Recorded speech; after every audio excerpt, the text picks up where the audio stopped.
शिवराज जी ने उस पर कहा कि रील ही बनाने गए थे, दो माइक लगा कर गए थे। यहाँ माइक लगा, यहाँ माइक लगा, यहाँ माइक लगा, क्योंकि किसानों से कोई वास्ता नहीं था, लेना देना नहीं था। मीडिया में दिखने के लिए नौटंकी करनी थी। 2 की जगह 4 लगाऊंगा, 4 की जगह 8 लगाऊंगा, माइक लगाऊंगा 500 बार। कांग्रेस के कार्यकर्ताओं ने आप लोगों के पुतले जलाए।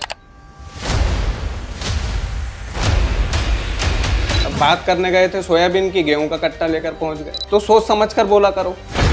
अच्छा, गेहूं ऊपर आप आसमान से टपकते हैं, जमीन माता में से नहीं निकलते। किसान फिर आपको वोट क्यों नहीं देता है? गोलमोल सवाल नहीं हो सकता। आप मध्य प्रदेश में महिलाएं सबसे ज्यादा शराब पीती है, ये आंकड़ा कहां से लेकर आ गए थे आप बोलो गलती करता हूं तो वापस शब्द ले लेता, माफी मांग लेता मुख्यमंत्री जी से। नहीं, आपके जो स्पेसिफिक जो शब्द थे, मेरा आपसे आपके जो स्पेसिफिक शब्द थे, शब्द ये थे कि महिलाएं ज्यादा शराब पीती। आपने बीजेपी ने कह दिया, वो आपने मुंह में रख लिया। कि बड़े नेताओं के जो बेटे हैं, जयवर्धन सिंह जी को जिला अध्यक्ष बनाया गया। बाकी लोग दरियां उठाने के लिए है क्या कांग्रेस में?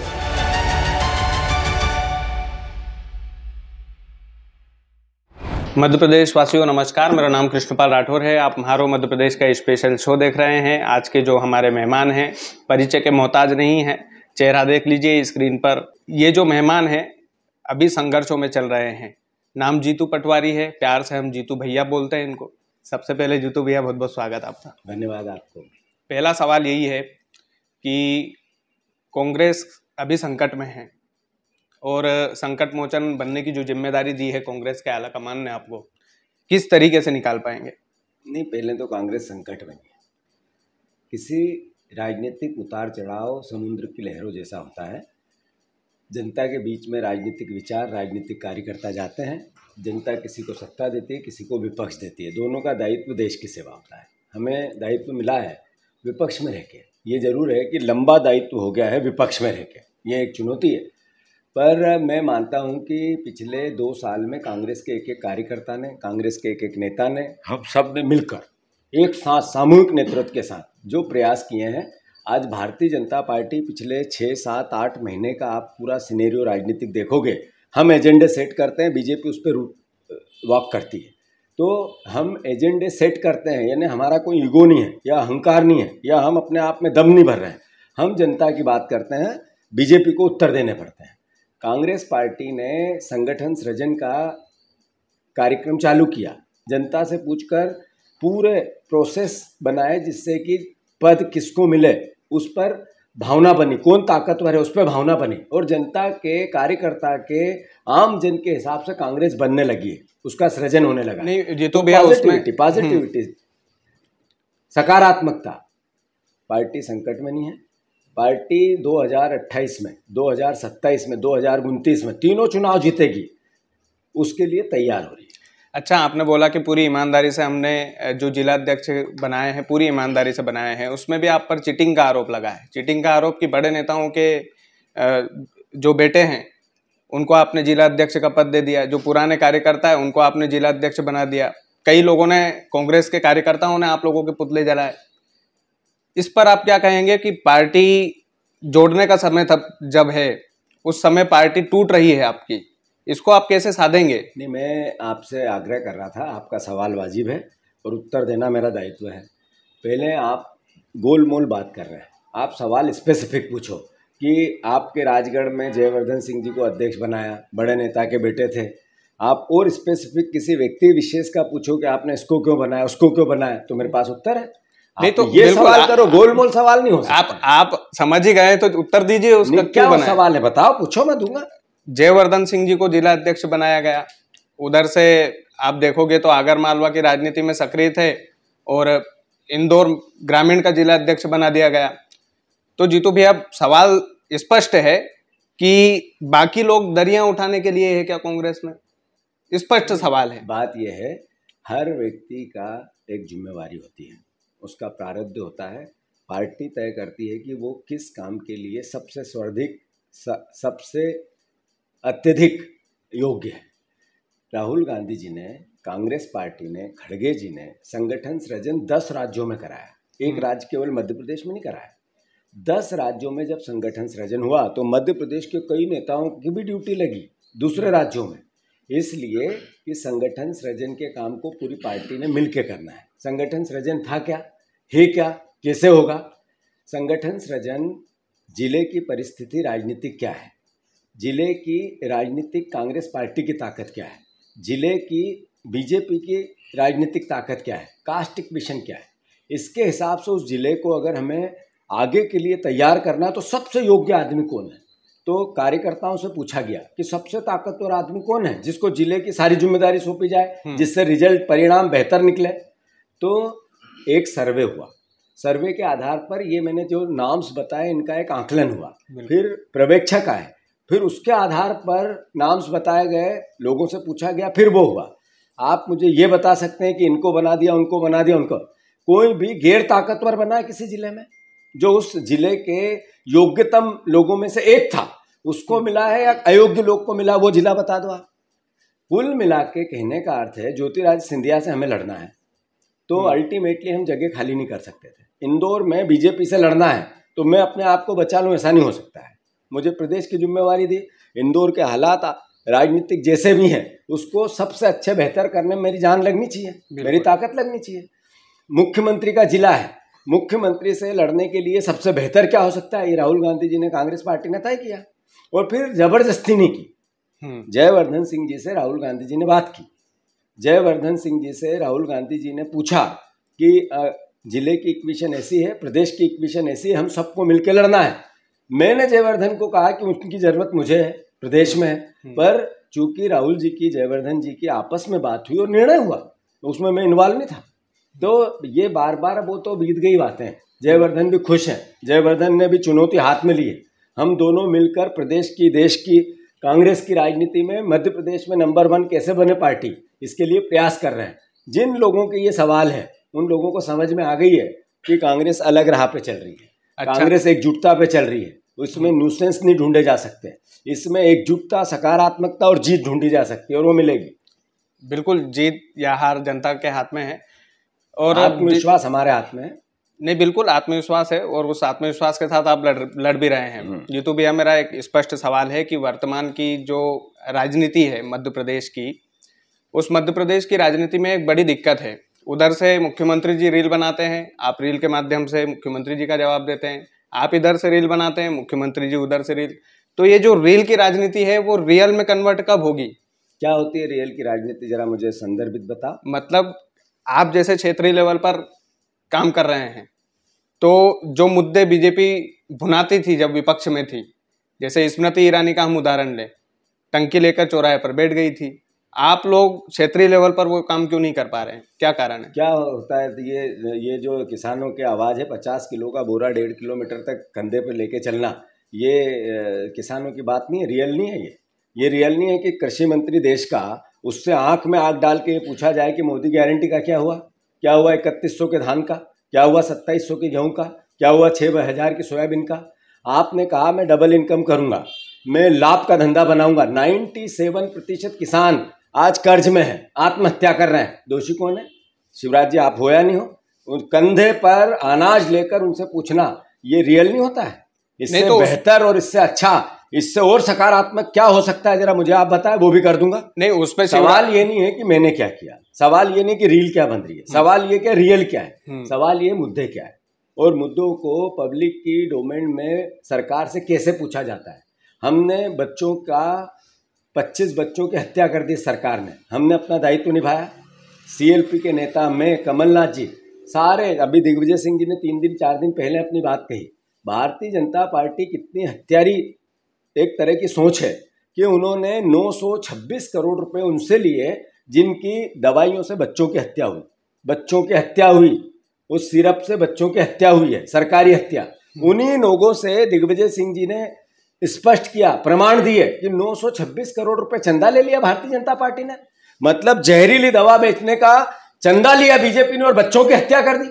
ये सवाल हम कितने अच्छे तरीके से जनता में लेके गए, ये हमारा दायित्व नहीं था। ये जो मैं आपसे, मैं आपने कहा रियल और रील, मुझे उत्तर देना चाहिए, मेरी पार्टी का पक्ष नहीं, बिल्कुल। लेकिन शिवराज जी ने उस पर तीसरी बात, हाँ, शिवराज जी क्या कह रहे थे? शिवराज जी ने उस पर कहा कि रील ही बनाने गए थे, 2 माइक लगा कर गए थे, बात करना थी। 2 माइक क्यों लगाया मुझे? ये 2 माइक क्यों लगाया आपने मुझे? बैकअप होना चाहिए, बैकअप होना चाहिए। मैंने इसलिए लगाया कि मैं और शिवराज जी जो बात करें वो जनता के बीच में जानी चाहिए। ये आधुनिक संसाधन क्यों बने? अगर ये लगाना नहीं थे तो बनाए क्यों? ये अगर इनका उपयोग नहीं करना था तो इनका निर्माण क्यों हुआ? अरे हम जो बात कर रहे हैं आपस में जनता के बीच में, हम कोई शिवराज जी के यहाँ मैं रिश्तेदारी की बात करने थोड़ी गया था, दोस्ती यारी की बात करने थोड़ी गया था। मैं शिवराज जी के यहाँ जनता की बात करने गया था, और जब जनता की बात करने गया था, किसान की बात करने गया था, तो इस माइक से डर कैसा शिवराज जी को? बीजेपी के लोगों को डर कैसा? माइक लगाऊंगा 500 बार, 2 की जगह 4 लगाऊंगा, 4 की जगह 8 लगाऊंगा, और सारी बात जो सार्वजनिक पब्लिक में जानी चाहिए उसका प्रयास करूंगा। ये मेरा दायित्व है। शिवराज जी मेरे दुश्मन है क्या? शिवराज जी मेरे विरोधी है क्या? शिवराज जी सत्ता में है इसलिए सवाल करेंगे, और हमारे देश के कृषि मंत्री इसलिए सवाल करेंगे। मैं पाकिस्तान के कृषि मंत्री से सवाल करने नहीं गया, मैं नहीं गया अफगानिस्तान के कृषि मंत्री से सवाल करना है। मैं मेरे कृषि मंत्री को गर्व है मुझे कि मेरी सरकार के कृषि मंत्री से मैं सवाल नहीं करूं, और किसान का बेटा नहीं करे तो कौन करे? नहीं, उसमें विपक्ष का नेता नहीं करे तो कौन करे? उसमें जीतू भैया एक और ऐप उन्होंने ढूंढी कि बात करने गए थे सोयाबीन की, गेहूं का कट्टा लेकर पहुंच गए। अच्छा, गेहूं ऊपर आसमान से टपकते हैं, जमीन माता में से नहीं निकलते हैं, उत्पादन खेती में से नहीं होता है गेहूं का। वो आसमान से आते हैं, जादू से आते हैं, उसके लिए कुछ और निर्माण होता है, उसके कोई फैक्ट्री है गेहूं की? कैसी बात है ये? अरे मैं फसलों की बात करने गया था, मैं खेती की बात करने गया था, मैं किसानी की बात करने गया था, मैं बात करने गया था उस दर्द की जो शिवराज ने 20 साल में किसानों को दिया। मैं पूछने गया था कि शिवराज जी आप भावांतर की बात करते हैं, भाव क्यों नहीं देते?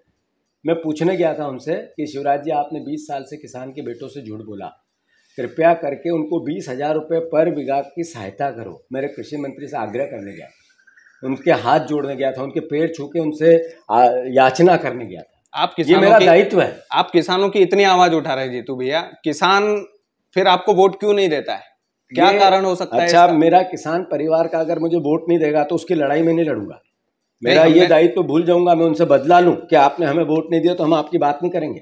अरे वो वोट दे तो भी मैं किसान का बेटा हूं, वोट नहीं दे तो भी मैं किसान का बेटा हूं।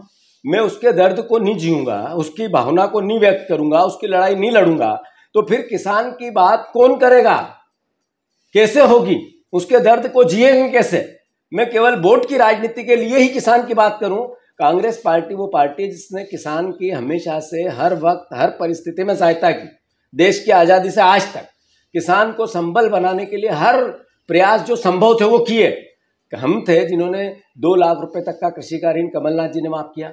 उन्होंने ही जिस तरीके से अलग अलग समय पे जब ओला पाला पड़ा बिना सर्वे कराए मुआवजा दिया। दिग्विजय सिंह जी ने किसानों के लिए अपनी सरकार में कई आयाम, हमारी 72,000 करोड़ रुपया एक मुश्त पूरे देश के कांग्रेस पार्टी ने, मनमोहन सिंह जी ने माफ किया। हम भूमि अधिग्रहण अधिनियम लेके आए, हम एमएसपी की बात करते हैं। आज भी मैं चिल्ला के 3,000 की लड़ाई हमने विधानसभा में लड़ी, जिससे 2700 का सरकार को मजबूर होना पड़ा। और अभी हमारी सरकार आएगी तो मैं मानता हूं कांग्रेस पार्टी को अगर किसान परिवार के लोग साथ देंगे तो ये अगली सरकार, कांग्रेस की सरकार, सिर्फ किसान की सरकार, ये मैं वचन देना चाहता हूं आपके माध्यम से। नहीं, वो वचन कमलनाथ जी ने तोड़ दिया था, इसीलिए सिंधिया जी चले गए था। उन्होंने इसीलिए सिंधिया जी चले गए। सिंधिया जी उधर चले गए, तब उन्होंने कौन से वचन की पालना करा दी? कमलनाथ जी पे बहाना बनाकर, उन पर अपना पाप थोपकर कोई रास्ते निकाल लिए और भाग गए। इसमें बहाने बना के भाग गए, इसमें कमलनाथ जी क्या गलती है? जीतू भैया, आपको नहीं लगता कि ज्योतिरादित्य सिंधिया जी को मना लेना चाहिए आपको? क्योंकि भारतीय जनता पार्टी में एक खासियत है, जो भी हमारा नेता रूठ जाए, हमारे परिवार का सदस्य रूठ जाए, मनाना नहीं चाहिए। वो बीजेपी में हमारे नेता कैसे हो गए? तो बीजेपी के नेता है। नहीं, जब सरकार गिरी थी तब तो आपके थे, उससे पहले तो आपके कोशिश की थी, खूब की थी। मैं खुद गया था, मैं विधायकों को लेने गया था, उनसे भी मैंने बात की, राहुल गांधी जी ने भी बात की, कांग्रेस के और नेताओं ने बात की, पर उनको भारतीय जनता पार्टी की सत्ता अच्छी लगी थी। उनके विधायकों को 40 करोड़, 50 करोड़, 30 करोड़ मंत्री पद ही अच्छा लगा था। उनने हमारे कांग्रेस के कार्यकर्ताओं के साथ अन्याय किया। अब जो है हम मजबूत हैं और 28 में कांग्रेस का परचम मध्य प्रदेश में लहराएंगे। जीतू भैया, एक आखिरी सवाल है।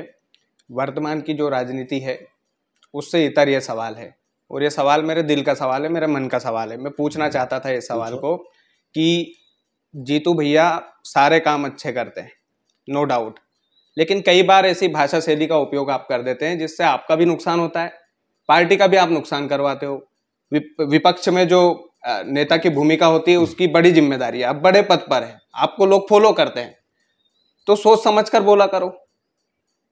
नहीं, सवाल क्या है? सवाल यही है कि सोच समझकर क्यों नहीं बोलते हैं आप? कौन सा ऐसा सवाल, ऐसी भावना जो मैंने बिना सोच समझ के बोली और आपको बुरी लगी, जरा नहीं, मुझे नहीं, जनता के मन में एक दुर्भावना गई, बुरी लगी। जरा उत्तर सवाल पूछो, मैं उत्तर दूं। मध्य प्रदेश में महिलाएं सबसे ज्यादा शराब पीती है, ये आंकड़ा कहाँ से लेकर आ गए थे आप? यही बात है, ऐसा है मध्य प्रदेश में, देश में नरेंद्र मोदी जी एक अलग अलग उनकी एजेंसियां एक सर्वे कराती हैं।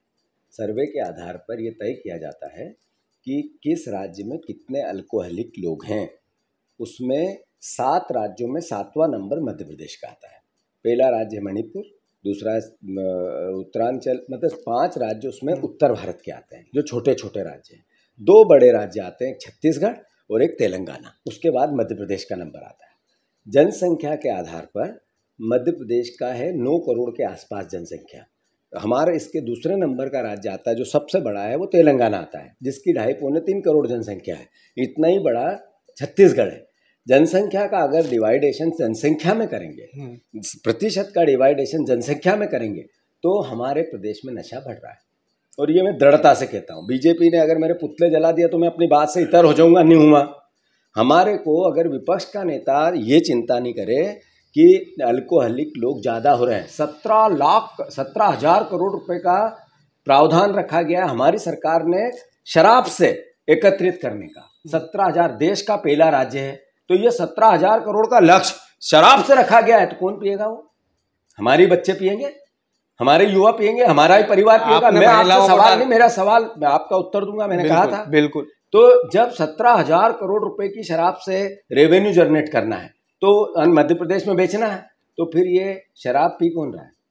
अगर ये 17,000 करोड़ मध्य प्रदेश का ही सबसे बड़ा बजट है, इससे बड़ा बजट किसी का नहीं है एकत्रित करने का, तो फिर सबसे ज़्यादा शराब यहाँ बिक्री कि नहीं बिक्री?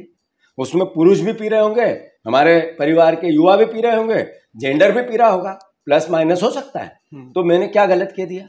मुझे नहीं कहना चाहिए कि मुख्यमंत्री जी चिंता करो कि हमारे युवा कम से कम नशा करें। ये मुझे नहीं बोलना चाहिए।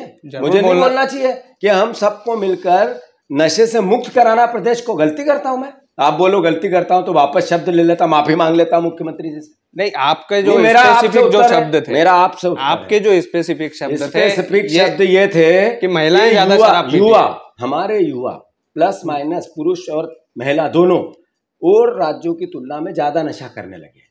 इसका जो नरेंद्र मोदी की रिपोर्ट्स बताती है। दूसरा इसका आकलन होता है कि 17,000 करोड़ रुपया हमारी सरकार ने लक्ष्य रखा है रेवेन्यू, जो सरकार को पैसा आएगा शराब से। तो फिर ये दोनों बातें आंकड़े बताते हैं कि नहीं कि नशा ज्यादा बढ़ रहा है? आप बताओ सही हूं गलत हूं? नहीं, बिल्कुल नहीं, सही हूं या गलत हूं आप बताओ ना। गलत हूं तो बोलो गलत हूं। नहीं जीतू भैया, आपने जो शब्द बोले थे उस समय, वो ये थे कि महिलाएं, आज भी मैं वही बोल रहा हूँ, आज भी मैं वही बोल रहा हूँ, महिलाएं सबसे ज्यादा शराब पीती हैं। मैंने ये बोला था कि हमारे प्रदेश के युवा, उसमें पुरुष भी आते हैं, महिला भी आती है, ज्यादा शराब पीने लगे हैं। और इसका आकलन मैं नहीं कर रहा हूँ, इसका आकलन नरेंद्र मोदी की रिपोर्ट कर रही है। इसका आकलन मैं नहीं कर रहा हूँ, इसका आकलन मध्य प्रदेश सरकार का बजट कर रहा है कि 17,000 करोड़ रुपए हम शराब से एकत्रित करेंगे, जो देश में नंबर 1 है। तो फिर इसमें मैं गलत हो गया? आपने बीजेपी ने कह दिया, वो आपने मुंह में रख लिया। नहीं, बीजेपी से सवाल क्यों नहीं किया? पूरी मीडिया की हेडलाइन बताती है, सवाल क्यों नहीं किया? पूरी मीडिया की पटवारी ने जो कहा उससे, मीडिया तो बीजेपी की है, सरकार की है। मैं आपसे पूछता हूं, देश में बहुत सरलता से ये बात कहना चाहता हूं और सबको बताना, आप सारे जर्नलिस्ट भी सुनेंगे बिल्कुल, कि देश में पहली बार मोदी मीडिया, गोदी मीडिया शब्द क्यों आया? एक पिता, राजगढ़ के भी बहुत लोग होंगे, ग्वालियर चंबल के बहुत लोग होते हैं, अपने बेटे को सेना में भेजते हैं। किस लिए? देश सेवा करने। पिता को पता होता है कि मेरा जवान बेटा शहीद हो सकता है सेना में, फिर भी भेजता है। किस लिए? कि देश के प्रति उसको प्यार होता है। उसके बदले उसको जो तनख्वाह मिलती है, जो सैलरी होती है, बहुत ज़्यादा नहीं होती है। वही बेटा अगर कोई दूसरा काम करे तो उतनी सैलरी एकत्रित कर सकता है, फिर भी वो सेना में भेजते हैं। किस लिए? देश सेवा करनी है। आप जर्नलिज्म में आए, क्यों आए? क्या आपको जर्नलिज्म में और बिजनेस से ज़्यादा पैसे मिल सकते हैं? दूसरा बिजनेस आप करोगे, नौकरी करोगे, धंधा करोगे, ज़्यादा पैसा कमा सकते हैं। बिल्कुल। फिर भी आप जर्नलिज्म में हो, क्यों? इसलिए कि आपको देश की सेवा करनी है जर्नलिज्म के माध्यम से। इसके माध्यम से सच्चाई सामने लानी है, जीतू पटवारी से सच उगलवाना है, नेताओं का अच्छा और बुरा चेहरा लाना है, नीतियों पे बात करनी है, बिल्कुल अलग अलग तरीके से जो भी हो जनता के लिए कुछ न कुछ करना है, देश के लिए कुछ। इसीलिए जर्नलिज्म में आप दूसरा भी काम कर सकते हो, फिर भी जर्नलिस्ट को अपने मीडिया हाउस के हिसाब से अपनी वर्किंग बनानी पड़ती है। लोग गाली देने लगे हैं, सवाल पूछने लगे हैं, बहुत बड़े बड़े सोशल मीडिया पे मीम्स चलते हैं जर्नलिस्ट, बड़े बड़े जर्नलिस्टों के खिलाफ। क्यों? क्योंकि वो सरकार के साथ काम करते हैं, उनको शौक नहीं होता सरकार के साथ जाने का, वो फिर भी जाते हैं। क्यों? क्योंकि नरेंद्र मोदी ने ऐसा मॉडल तैयार कर दिया मीडिया का कि वो सरकार पे डिपेंडेंट हो गया, उसकी आर्थिक नीतियों पे डिपेंडेंट हो गया। प्राइवेट सेक्टर से जो पैसा एकत्रित होता था एकदम खत्म हो गया। अब अगर सरकार के अगेंस्ट मीडिया जाएगी तो मीडिया हाउस समाप्त हो जाएगा। तो ऐसी परिस्थिति में हमारा दायित्व क्या है? हमारा दायित्व है कि अपने तरीके से अपनी बात जनता के लिए कहें, क्योंकि हमारी मीडिया मजबूर है, उसका हम विरोध में नहीं है, हमारे मीडिया हमारे विरोध में नहीं है, पर मीडिया का इकोनॉमिक मॉडल ऐसा है कि उसको सरकार के साथ रहना पड़ेगा। इसलिए हमें याद रखना पड़ेगा कि देश की चौथे स्तंभ की भी रक्षा हमें ही करनी है, तो इसके लिए उनके साथ खड़ा रहना है। तो जब मीडिया ने वो नशे की बात में महिलाओं की बात कही, तो वो उसीलिए तो कही कि मोहन यादव के जनसंपर्क ने कहा ये बात कहो। हमने तो उस दिन बात करी थी कि जिस दिन ये मुद्दा आया कि पिछड़े वर्ग के आरक्षण का क्या हुआ, क्यों खा गई बीजेपी, क्यों झूठ बोल रही है नरेंद्र मोदी, क्यों झूठ बोल रहे हैं हमारे शिवराज सिंह चौहान, वो बात करी थी, प्रेस कॉन्फ्रेंस ली मैंने और उमंग सिंगार जी ने। तो जब वो बात की, उसको दबाना था तो ये नकली सिंगूफा लाना था। और फिर से मैं दोहरा रहा हूं, हमारे बच्चे ज्यादा नशा कर रहे हैं। नरेंद्र मोदी की रिपोर्ट है, उसमें पुरुष भी है, युवती भी और युवा भी है। हमारे बच्चे ज्यादा नशा कर रहे हैं, इसका सबसे बड़ा आकलन है कि मध्य प्रदेश सरकार का 17,000 करोड़ रुपए का रेवेन्यू एकत्रित करना, किससे? शराब से। ये अपने आप में बताता नशा बढ़ रहा है। कांग्रेस की सरकार आएगी तो आप बंद करवा देंगे, शराब बंदी लागू करवाएंगे? मैंने कांग्रेस की सरकार जब हम लाएंगे उससे पहले जनता को बताएंगे कि हम क्या करेंगे और क्या नहीं करेंगे। वो समय आज नहीं आया। बहुत बहुत धन्यवाद जीतू भैया, बहुत अच्छे जवाब दिए आपने। और जीतू पटवारी जी थे, सवाल जो मन में आया रैंडम पूछ लिए, कोई खास तैयारी हम करके नहीं आते हैं, लेकिन जो मन में आता है पूछ लेते हैं। बाकी लगे रहो, विपक्ष की भूमिका बड़ी तगड़ी होती है, हम भी उसी काम में लगे हैं। हमें लोग मैं नॉर्मली पूछ रहा हूँ, हमें लोग कांग्रेसी भी बोलते हैं भैया, नहीं तो ये सारी चीजें जैसे उनको बीजेपी का बोलते हैं, ऐसे तुम ज्यादा कांग्रेस की तरफ दिखोगे तो बोलेंगे। तो आप निष्पक्ष रहो, मत बनो कांग्रेसी, आप जर्नलिस्ट हो, आपको निष्पक्ष रहना है और सही सवाल करना है। हम सवाल भी कहते हैं आप बीजेपी के मत बनो, निष्पक्ष करेंगे। सवाल तो सरकार से ही करेंगे। आज आपके पास बैठे तो आपसे भी बेबाक सवाल किए। अच्छे और सच्चे सवाल करने वाले पे सवाल खड़े होते, मत डरो। मेरे पे का सवाल ही नहीं, अपनी बात कहता रहूंगा, मुझ पे सवाल खड़े होंगे, नहीं डरूंगा। मुझे दायित्व मिला है कांग्रेस पार्टी के कार्यकर्ता का, विपक्ष का, मुझे काम करना है। और पूरी मेरा अकेले का नेतृत्व नहीं है, सामूहिक हमारा नेतृत्व है। हमारी जब सरकार बनेगी तो सामूहिक नेतृत्व के साथ बनेगी। मैं भी एक साधारण कार्यकर्ता हूँ, जो परिवार के लोग हमारे हैं, सीनियर से लेके मेरी हम उम्र के, हम सब मिलकर एकजुट होकर कांग्रेस की सरकार लाएंगे। इसका श्रेय सबको रहेगा, जनता को रहेगा। मैं आग्रह करता हूँ आप सच के साथ रहो, हम विपक्ष के साथ रहेंगे। बहुत बहुत धन्यवाद। वीडियो को ज़्यादा से ज़्यादा शेयर कीजिएगा। चैनल यदि आपने सब्सक्राइब नहीं किया तो प्लीज़ कर लीजिएगा। बहुत बहुत शुक्रिया।